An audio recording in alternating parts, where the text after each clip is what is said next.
Welcome back to another episode of Author Interviews with Jazz and Prose. I'm your host, Sai, and today we're here with the lovely Kay McCoy for her new book, Doves Cry 2. How are you doing today, Ms. Kay I am great, Sai. Thank you so much for having me. I think this is going to be fun. I think so as well. So we're glad to have you here on this Friday. So I love to start with the title and the cover. Yes.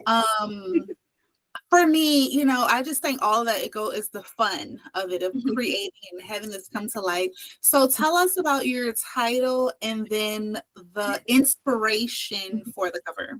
Okay, so the title for this, Doves Cry 2, it originates from the first book my first novel that I published, which was A Dove's Cry. So I wanted people to know right away that this is the sequel.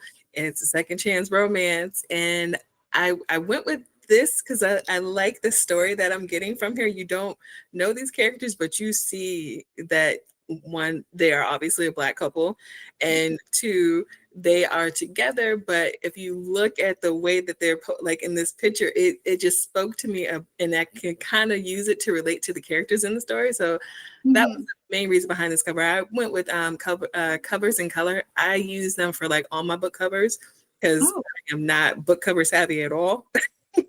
So she gets me together for all my covers, and I love that. So that's why I went with this particular book cover. But yeah, the title came from my first story, A Dove's Cry, and it essentially tells the story about how these two people meet. Okay, so this is the sequel to A Dove's Cry. Okay, all right. I love it. Thank you. And you'll have to give us the info for the cover people, the book cover people. Yes, like I said, I use covers in color. I'll be more than happy to share her information because she is phenomenal. And she does it all, y'all. Like, I mean, book covers, branding, bookmarks, a whole gamut. And she does across genres too, because that's the thing. I was looking and scrolling through like her pre-mades, and I was like, oh, but what if I want a custom and all this stuff? And I started talking to her, and she's just one of the coolest people, and I love working with her. So yeah, definitely hit her up. She's phenomenal. Yeah. I remember back when I was publishing like one of my first books, and I was like a stay-at-home mom, and I was like, oh my God, it was just like seeing a cover to represent what I had been writing. So fun. And I had, but it's almost like a slight addiction because I'll be on Facebook in this group, and like I'll see a pre-made cover. And I'm like, oh, I think I have like maybe. Ooh, are you a book hoarder? Is that what I'm hearing? Well, I am a book cover hoarder. Okay, so you fall in love with the covers. Yeah, I'm like coming soon, and I still have a book I haven't even finished in 10 years. So I need to stop. I stopped. I get it though, because covers, especially when you see a cover and it immediately tells the story to something you're working on, you got to have it because nowadays you got to be quick. Somebody else will snatch it up, and then you'll be wondering if that was the book cover that got away. So it's true. And then finding a good book cover illustrator or creator is good because like you have a sequel. Sometimes when we buy the pre-mades, it has a picture of a person, but what if we want to use that same person with a different background for her exactly too? So sometimes it's good to have those I don't know how to niche, I guess, art. I think that's a good word for it. Yeah, got that je ne sais quoi, you need it. All right. Okay. So tell us a little bit about yourself. Introduce us to you as an author. Well, allow me to reintroduce myself. So my name is Kay McCoy. I write across genres. Basically, that just means that I lack supervision and I also have commitment issues. So I write across different genres. Mainly my wheelhouse is in romance. So I like to play around with subgenres in that area, like second chance romance, faded. I have a few other stories in the works that I haven't mentioned yet, but they're also romance. And then I do coming of age. Just recently dropped Supernatural. So for all you Sinner fans out there, I got some vamps, holler at me. Oh wow. Yeah, Okay. but I love creating, and storytelling is the best platform for me to do that. So I dabble into a lot of things, but ultimately it leads to me being able to express myself and Yeah. to say things that sometimes I struggle with saying out loud, and I have my characters go through all that. So yeah, Mhm. that's pretty much me in a nutshell. Let's see. I like long walks on the beach. You know what? I think that would be like we should start another book Yeah. for that stuff. Yeah, I think so. The day and age we live in, I mean, you might as well. Um, I heard these dating apps are trash, so you might be onto something. yeah. Yeah, it's rough. I don't advise. I don't I advise. don't either, friend. I hear stories and I just quietly sip my tea, like, okay, so that Yeah. Yeah. Mm-mm, mm-mm. happened. Yeah. So So, you talked about Sinners, and it was I'm not gonna lie, back in the day we used to watch TV, we had commercials and stuff like that. Mhm. So I used to see like all the ads and stuff, but now I'm like totally off the loop because I really don't watch TV like Mhm. YouTube, I'll watch that or be on my phone. So I didn't know that. And it's crazy because I saw the trailer for Sinners when I went to Mhm. another thing, but I didn't know that there were vampires in it. So my student Oh was yeah. like, yeah, I They was like, oh, they did their big one with that one because a lot of people did not know, like you knew, like a lot of people went in and they thought they knew, oh yeah, it's just gonna be a thriller, something like the suspense. No, they really went in and like wow. went in, touched on a lot of stuff. I kind of suspected, but you never know because something can always go left. And the whole thing that got with me was you keep messing with the devil, he gonna follow you home, and that Yeah. stuck with me. And so I love that I was still surprised. I'm a 90s Yeah. kid, so I love like I'll watch a good commercial or a good movie trailer. Mhm. Nowadays, some of these platforms, you know who you are. Y'all be Mhm. sandwiching 40-minute movies in between a Yeah. 20-minute vlog. You know who you are. Yeah. Yeah, no, Yeah. yeah. When my student told me it was 2 hours. So I'm getting Yeah. older. So I'm gonna have to wait till it comes out and watch it at home and watch it in segments because 2 hours and I'll be to fell asleep. Oh, But see, I heard 2 hours, that's a cat nap. That's a stretch. Just yeah, but I for heard it me. was really good. So I do want to watch it. I will watch it. I No love spoilers, but it's phenomenal. The storytelling is there, and it seems like every time people watch it, this second I've seen people watch it like 4 times, and they're still really seeing little things that they didn't notice before. And I'm like, now that's the art of storytelling. Like to have people talking about it and writing fan fiction for it is just amazing. I love it. really. Yeah. And I don't Mhm. Is it Michael B. Jordan? That's it? Yeah, Okay. Michael B. Jordan, Michael A. Jordan. Well, Wait, because Mike. he plays two characters. Well, technically 2.5 Oh, characters. He plays 2.5 characters, but I'm not going to spoil it for you. this That's is a lot. Okay, yeah. I'm gonna it's just have to a lot. so let's get back to Dove's Cross. Yeah, Like, like I wait, said, we can talk about it later, but it's yeah. good. Okay, so wait, okay. Doves Cry 2. Hmm. Okay. Tell us what that's about. And I don't know if you wanna touch a little bit about the first one so people can catch up, but yeah. Okay. So yeah, we'll do that. So quick recap: A Deb's Cry starts off with main male character Jerome Grant Jr. He is an aspiring Christian rapper and he meets his dove in an unlikely place, that dove being Tasha Daye.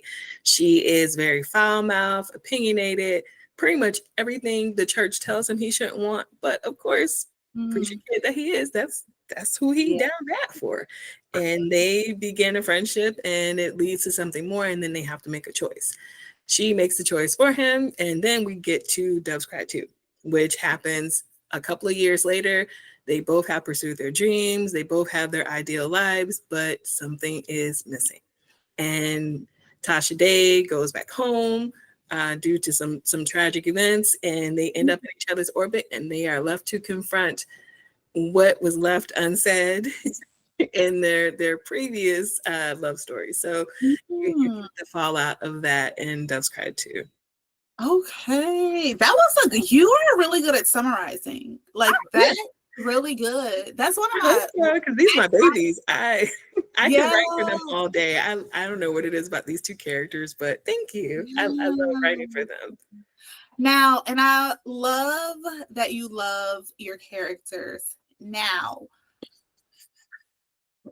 I teach reading, analyzing reading. And, I was like, well, after doing so many of these interviews, I'm like, I really want to write a book on developing characters, showing people how I teach my students to analyze a character, but I'm going to use that to show people how to create one. So when you were creating your characters, what was your process?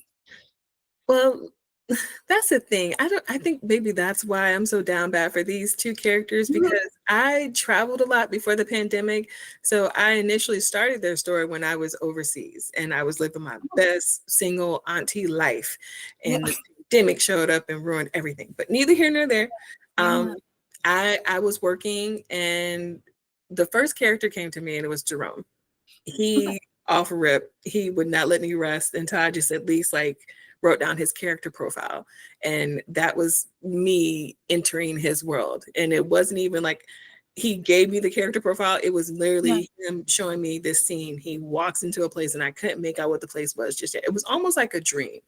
And I just finally had to like write that down. And next thing you know, I spent like 2 weeks writing this story and fleshing it out completely. But so for me, my character process generally is me asking a question like, why did they do that? I typically write from the end and I work my way to the beginning because I need to know why they made this choice. My stories typically end with something happening and I want to know how they got there. So developing my characters through that and like always asking, why did they do this? What would happen if they did this? Like what would happen to make them shake the foundation of who they are to get to this point? And that's generally how I start to develop my characters. But if you're looking to really get into character development, I definitely would suggest, I know a few editors who will get you right. Really? Yes. I will take all of the story maestro. If you following her, you on the right track. She is really good from an editor standpoint, like helping you figure it out. And there's a few other people that I follow too, but she's like one of my faves. Right. Yeah, I'm definitely gonna want those afterwards. You can send those to me. I'll get you right because my process is a little weird. I know a lot of people are like, you write from the end. I'm like, I most certainly do. I write from the end. There's a couple of similarities with another lady I interviewed, EJ Jordan. Yes, and y'all have a couple of things. It was her. Yeah. She said she knows the end of the story before she starts writing. And then she also traveled across seas. Like she used to live in where you been? Yeah, she used to live, I can't remember, South Korea, I think is where she was. Okay. And it's now. Yeah. So she writes romance genres too. So yeah, when you said, I was like, wait a minute, this is something similar, but it's different stories, but yes. Yeah. I think that's so interesting when you guys can write with the end in mind. For me, the book that I have been working on for like 10 years, I don't know the ending yet. I let my characters choose the ending. So I'm like maybe 3 to 4 chapters out from being completed. But I just don't know how I want it to end yet. They haven't really told me. So I was just gonna say, you won't know. They know. They'll tell you. Yeah. You might have a series on your hands. It might not be a book. It might be a series. It might be a duology. That's why you haven't gotten to the ending yet. Oh, that's so true. Oh my God, I could finish quicker now that you say it. But I get it. A lot of people they're afraid of writing the ending because the way you start. But I just embrace the fact that that's how I write. It's very rare for me to write a story from the beginning and then continue. I think I've done it maybe twice. But the majority of my stories, I have written the ending first. And then I just write scenes and then I go in and I connect those scenes and then I give more body to the scenes and then I add the setting because that's also a character for me. So it's like that process, I know it's confusing for a lot of people, but that's just how my brain works. Yeah. No, it makes sense. Yeah. It does make sense to do that. It does. I think for me, I come up with the conflict first. So like I know I like that. Yeah, I know like the problem. So like the book that I'm working on is a lady has a secret past. She gets married to a new affluent person. He's a lawyer, and then she gets kidnapped. She gets kidnapped, and because he doesn't know about her past, this is all a shock. And so this investigator that she met before she got kidnapped has to basically go through some things that she told him before it's too late, So I'm just trying to see how to wrap it up. But it's like my baby book. I really want Tyler Perry to turn it into a series. I say that literally on every. Listen, you gotta manifest that stuff, because I be thinking the same thing too now. And I had somebody ask me like which one of my stories would I like to see like an independent film for, and I love that question, because I now can look at it through the like so many different lenses. Like, do I want to be like the executive producer? Do I want to be hands-on? How much of the process do I want to be involved in? And that helped me come up with that questionnaire. Like, we didn't think you were going to go there. We didn't think you were going to make it that deep. I was like, these are my babies. I got to consider all. I can't just be giving them to just any old body. And if I do sell the rights and I'm not in control of it, like, I want to make sure that the contract is ironclad. And like, if I see them doing something I don't like, I want to be able to reserve the rights to say no. So I agree with that. I haven't even thought that far into it. I just know Tyler. Call me. I can see that. You know what, Tyler, or maybe even Kev on Stage, because I think he's one of the next up and coming like really? Yeah, Kev on Stage, check him out. He's on his way. Like, he's doing big things. He's already got his own like platform. He's already got their own own TV shows, the whole gamut. Like, oh wow, yeah, I think it's him. Yeah, I have to spend more time just researching like that, the theater, the whatever, I don't know what's it called, but the movie part of it. It's a lot of work, so I wouldn't rush into it. Just write your story, and when that time comes, you'll get there. Yeah. So for Doves Cry 2, do you have a favorite chapter or scene? Okay. I have several, but I'm going to go with the funniest one. The funniest one for me was when they were in church.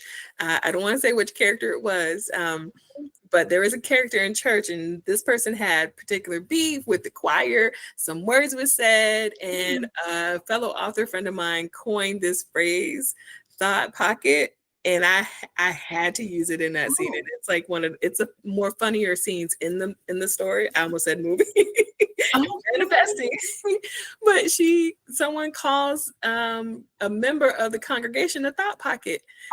It's the funniest thing to me every time I read it, because what happens after, and it's just like, I can't believe I really put that, like, I put these people in a church and I had them ready to squabble in the church. Listen. Like that.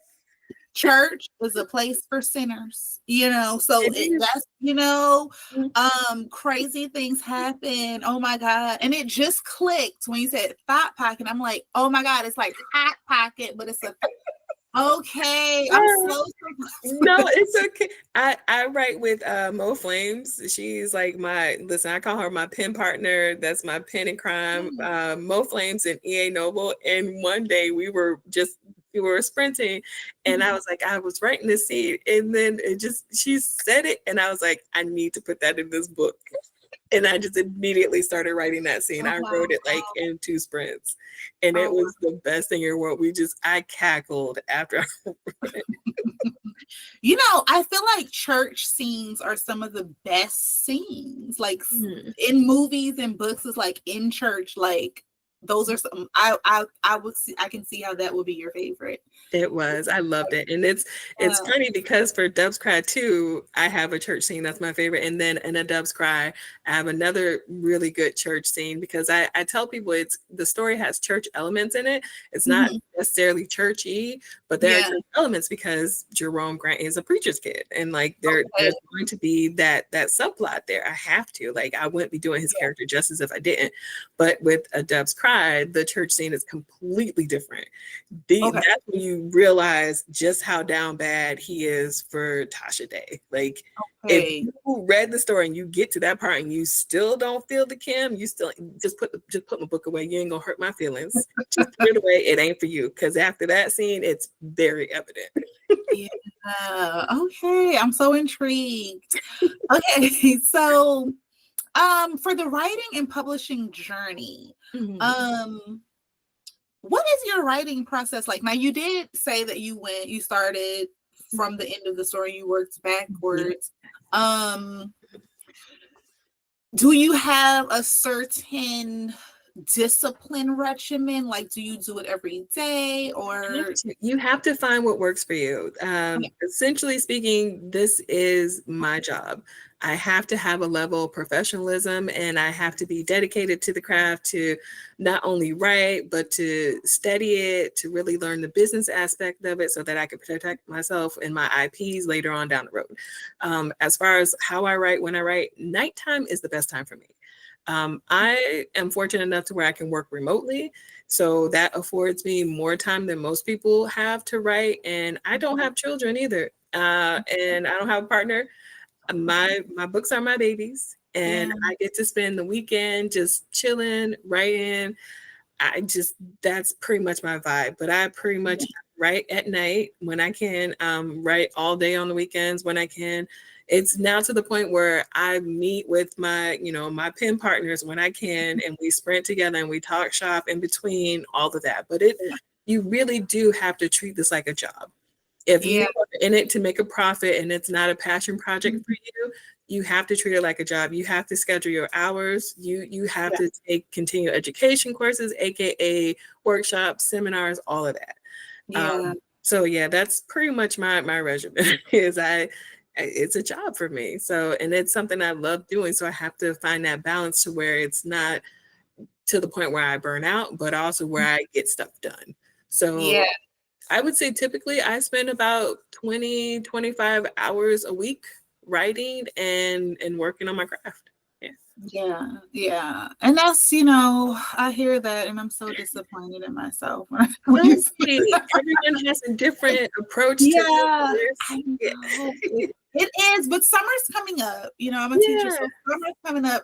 So and we just finished state testing. So I feel like now I can relax a little more and kind of focus on my writing. But I need to be more disciplined. It's very hard. I do have kids. I'm a teacher in the classroom still. So the time is just always, I'm so sorry. The time is okay. That's why I mentioned it, because not everyone has the same 24 hours.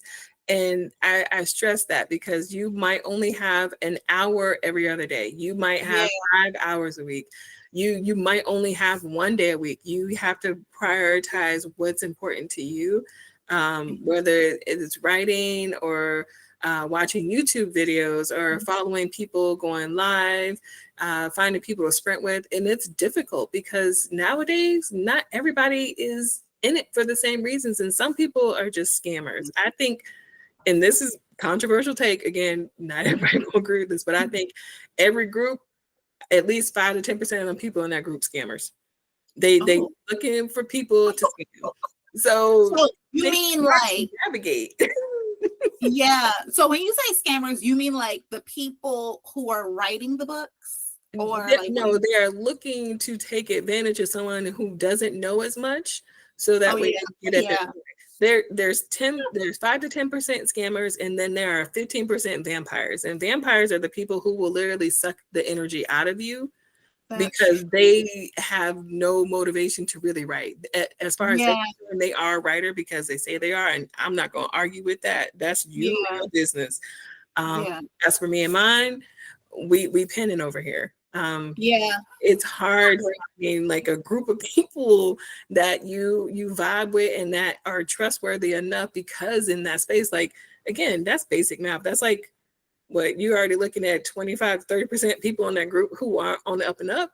And it just makes it hard, but it takes time to find your groove and to find your people, and you will. It's easy.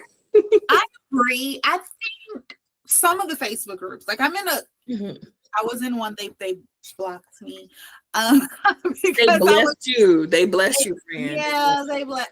But the one that I'm still in, y'all don't block me, because I really do. I ended up leaving a lot of groups. Honestly, it was the Yeah. decision I made. I just went, like, the beginning of this year, I was like, you know what? When was the last time I was active in this group?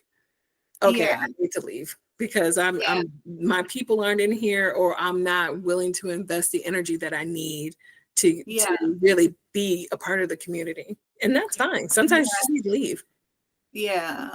Yeah, there's a couple that I am, because the one that I'm in and the one that I was in before, that's how, when I started this whole platform, that's why I got a lot of people engaged. And I think they thought that, I don't know if they thought I was a scammer or if they thought that I was, I don't know, but I really started this platform because I remember when I wrote my first book, like in 2010, and I self-published it, I wrote it, and it was so hard to find,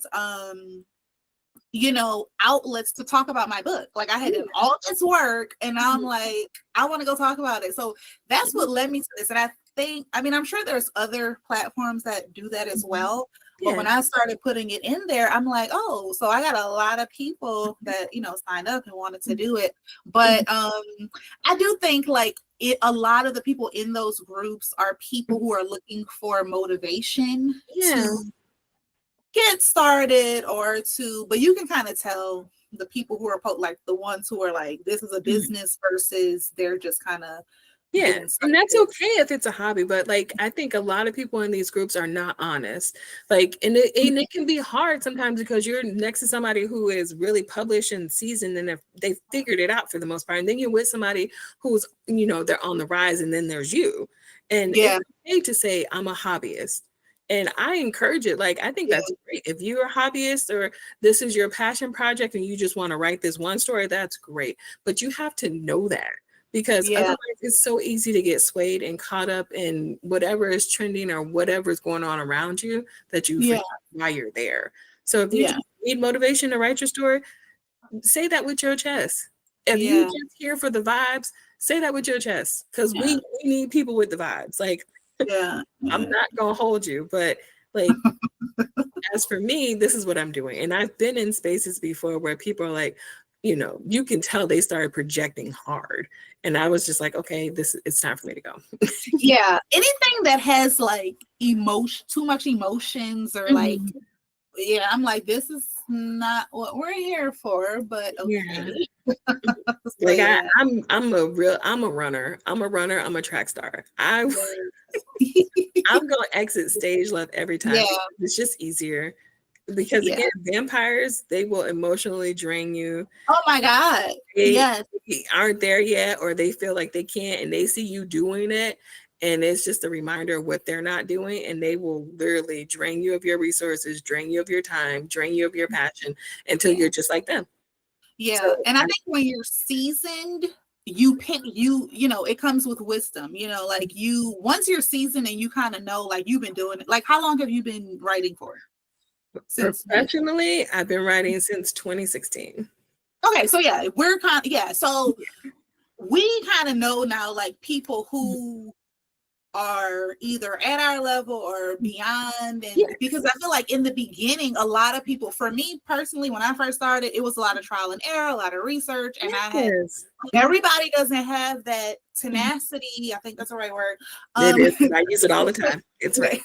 To push through and like okay, I did this. Like, I had to keep a notebook as a self-publisher, doing everything. Like, I read one book, I learned a lot from that, but I took a lot of notes. I created, I don't want to say a Bible, but kind of like a little Bible of like, okay, this is how I do that. It's a Bible.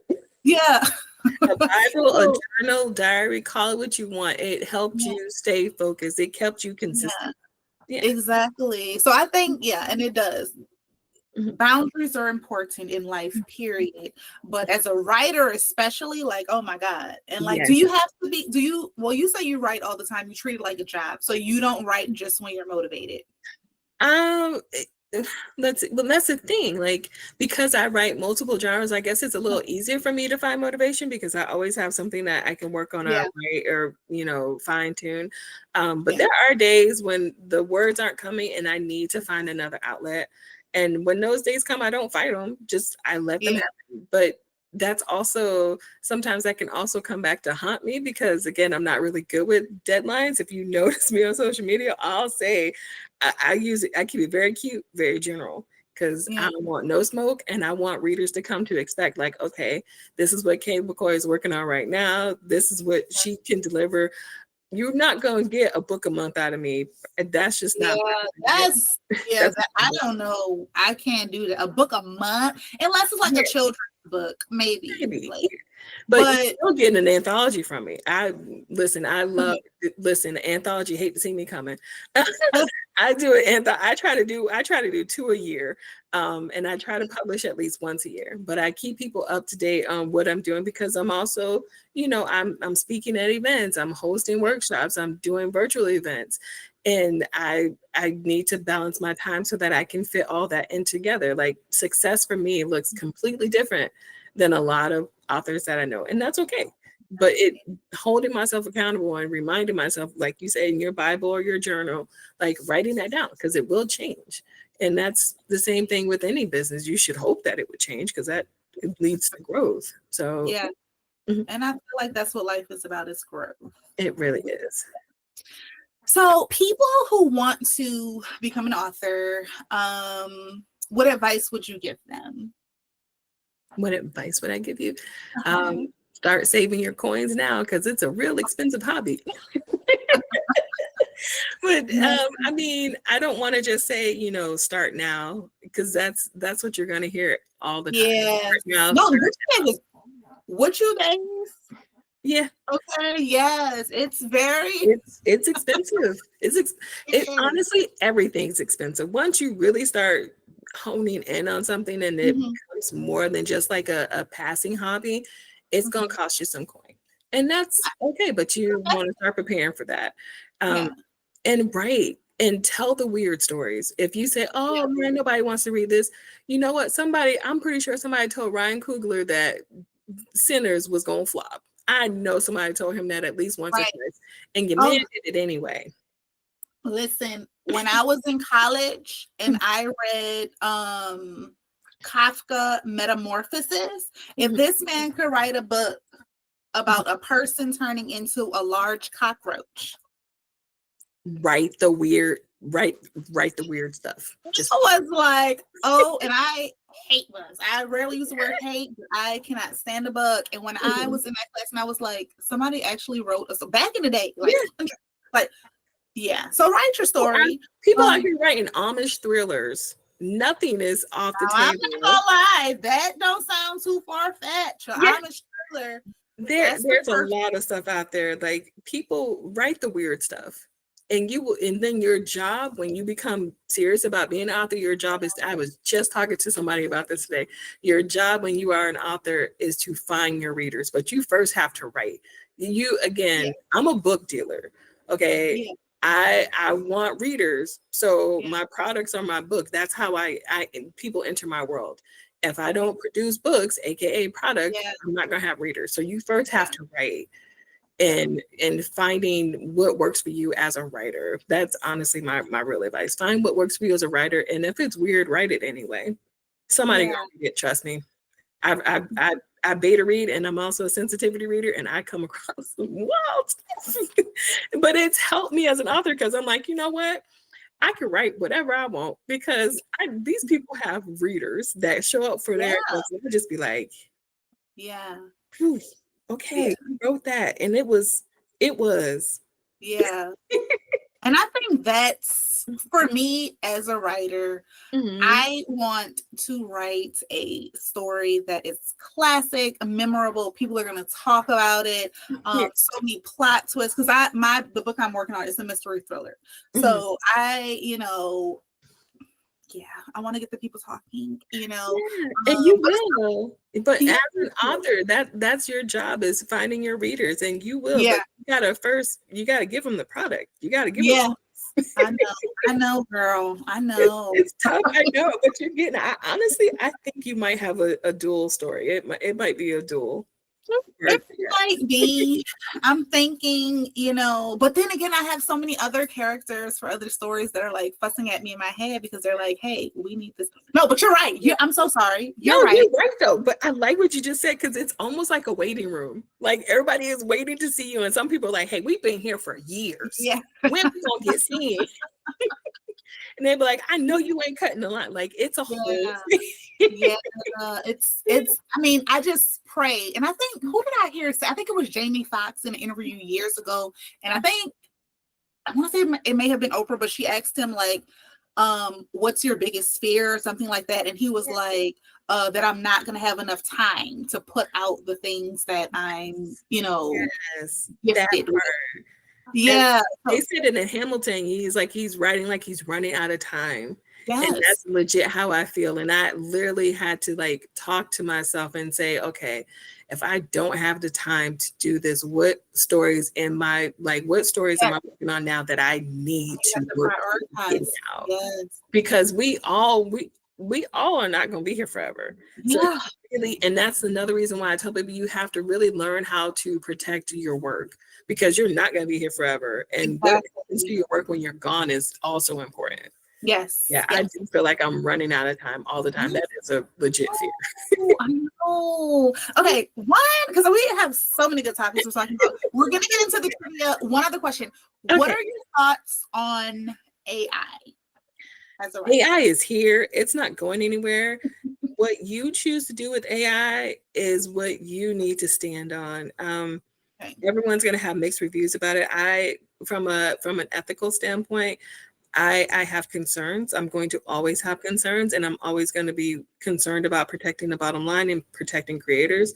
So from that standpoint, AI, it's bringing forth a lot of problems within publishing, which is kind of nice, but at the same time, it also highlights how unaware people are of certain things when they use AI.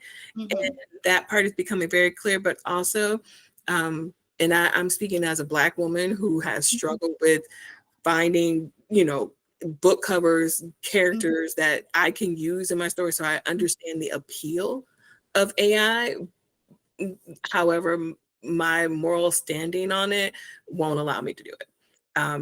Well, I would much rather pick up my camera again and get back into my photography bag and do it the old school way and just find models and take pictures and work out contracts that way, because I'd rather do that. And honestly, it's more of a collaborative thing, and I'm an introvert, so sometimes I do need that connection, not always, but so AI it's here to stay, but it's certain aspects of it is not for me. I mean, we do use it. Like, some capacity uses it. But again, how you choose to use AI, that's you and your business. As for me and my household, I can tell you right now, I write my own stories. Yeah. And I think, just like anything else, I think you will be able to tell, like, just even doing an interview with an author who uses AI versus who doesn't, because when it comes to creating the characters and just the plot development and doing all this, I think you'll be able to tell. And I think, if you do use it, you need to stand on it and say that you use it. You shouldn't try to want to know. Like, it's the same thing as when you go to like someone on TikTok or the Clock app and they are using a product, like they have to tell you if it's a paid sponsor.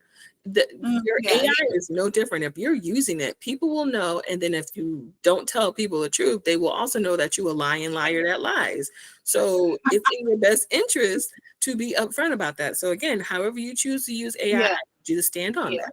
Yeah, I agree. I definitely agree. And I had one of my good friends, he's a painter and artist, and he was saying, like, of course, ethically, if you're doing it ethically, okay, if you're paying or whatever, but and I was like, so what about plot twist, a creative person, a creative person who for some reason went blind, or like they can't express themselves as a painter or whatever, like whatever they used to do, and then they use AI, or no, I think I said hands, where he couldn't like paint anymore, but he could use AI to kind of create the picture that he had in his head, like, just as a plot twist. But so I think it's pros and cons, like pros and cons, but it really comes down to the person, the individual. How do you problem solve? How are your critical thinking skills? If you encounter a problem and your first solution is this, why is that?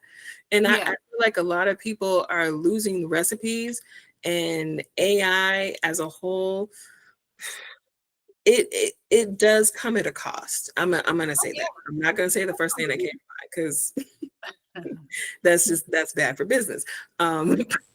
It comes at a cost, and I need people to be more aware of what they are doing when they choose to do certain things. Again, you are responsible for you. I will never tell anyone, oh, well, you shouldn't do this because this is bad, or you should do that.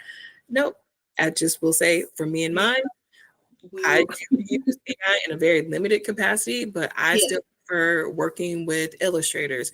I still prefer working with photographers. I mean, I was a photographer at one point, so I prefer collaborating with people.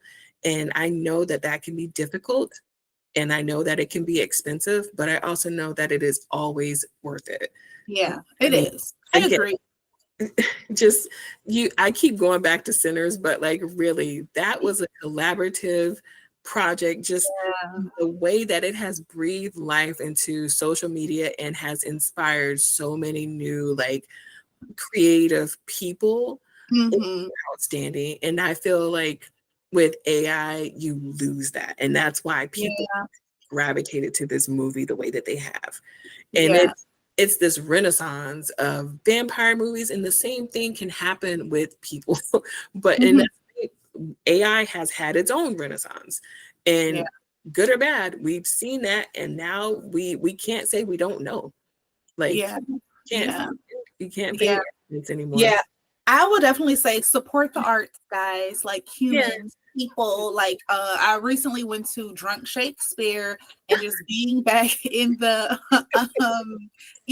theater setting and seeing, like, humans in person acting this stuff out. It was just it's nothing like it. So I hope we never get to a part where we're like, what is it, all AI, like iRobot. That would be really like Broadway. I mean, as a kid, I just always loved Broadway, and I think being able to see like a live performance, however you feel about it, like there's just a certain energy in the room. Like going to a live concert, like there's something about it that you just can't get. And I really do think that that's akin to the human spirit. Like that is what makes us us. And that gets lost in AI, and people concern me a little bit about AI, but we're gonna put a pin in that. Like that is the key ingredient to creating, and it's hard to get that with AI. And I don't care how long it's gonna be around. I don't think it will ever be able to quite replicate that. Oh yeah, no. And I think COVID was the catalyst for a lot of it. But we'll digress with that. I really feel like right now it is our trivia time. Let's go. So we're gonna do trivia. So we're going to do a Would You Rather author edition. Okay. No, don't be nervous. So you're gonna pick a number 1 through 4. 3. Oh my God. Everybody, if y'all, to the watchers who watch this, y'all know that everybody picks 3. Everybody always 3 is my favorite number, honestly. If you read my stories, you'll quickly figure that out. I need to step up my game. You like 3. Okay. Well, so would you, because it's 3 on here too. Would you rather only write at 3 a.m. or only write with a typewriter? Okay, as much as I would love the aesthetics of writing with a typewriter, I'm gonna have to go with only write at 3 a.m. because Okay, that only write at it 3 would drive me a.m. nuts.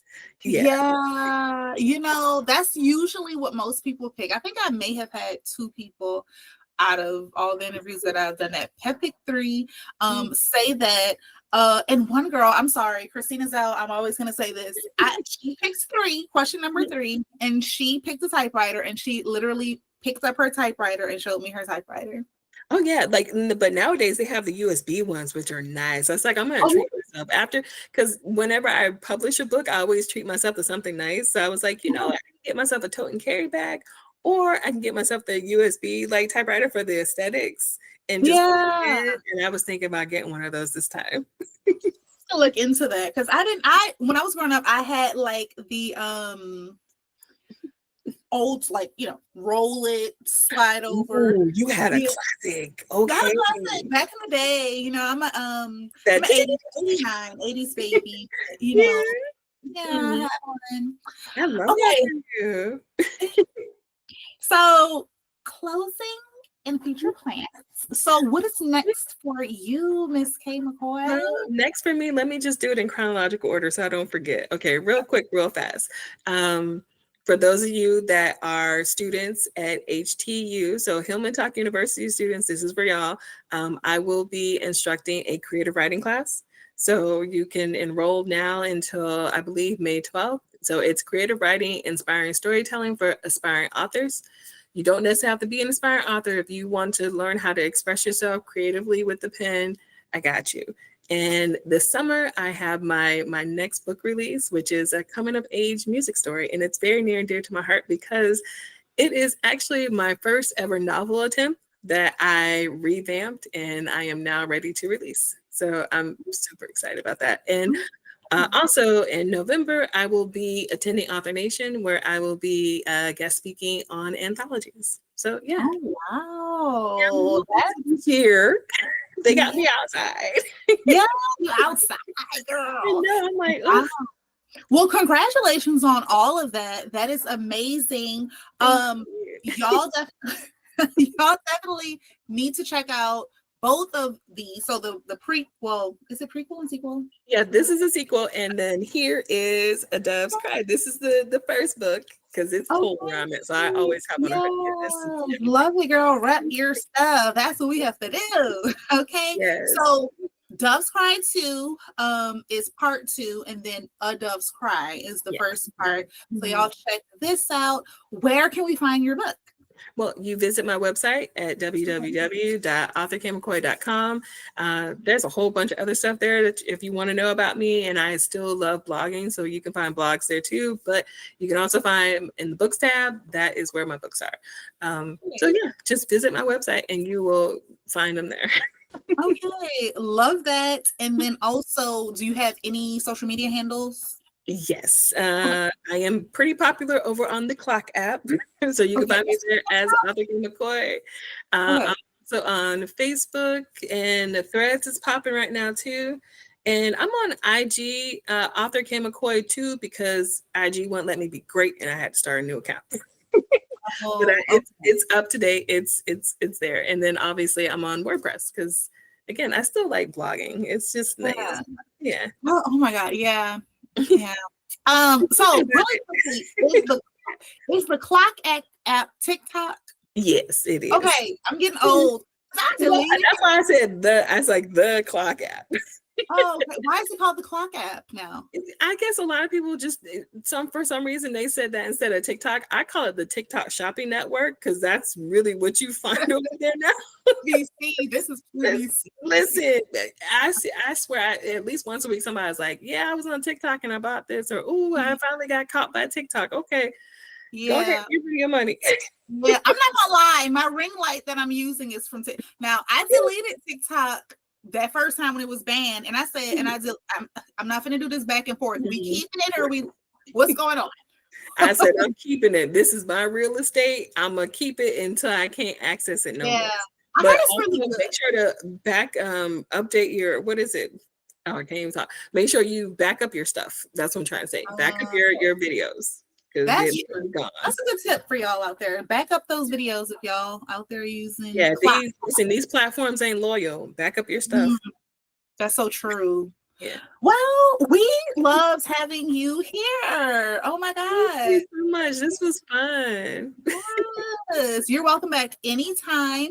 We're gonna link all of her handles in the description box, guys.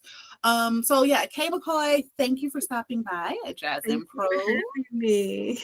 Absolutely. Guys, thank you for tuning in, and we will see you on the next episode of Author Interviews with Jazz and Pro.